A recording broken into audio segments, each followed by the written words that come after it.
आहे आणि आगामी काळामध्ये सोलापूरसाठी दोन्ही पक्ष दोन उमेदवार रिंगणात उतरवू शकतात. कसं आव्हान आपल्या समोर असणार या दोन्ही पक्षांचं? निश्चित औरंगजेबाला बाप मानणाऱ्या MIMच्या अवलादीला सोलापूरकर कधीही स्वीकारणार नाहीत. त्यांनी त्या ठिकाणी सोलापूरमध्ये जो धुडगूस घातला आहे मागच्या काही काळापासून, इथल्या हिंदूंना भीती दाखवायचं काम चालू आहे MIMचं.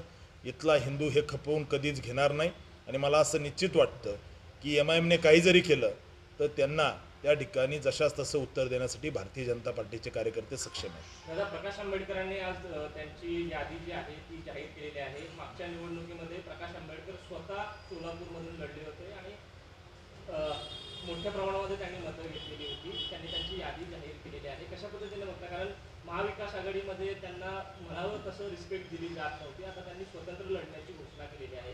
प्रकाश आंबेडकरांच्या या भूमिकेकडे कशा पद्धतीने? नाही, आदरणीय प्रकाश आंबेडकर साहेब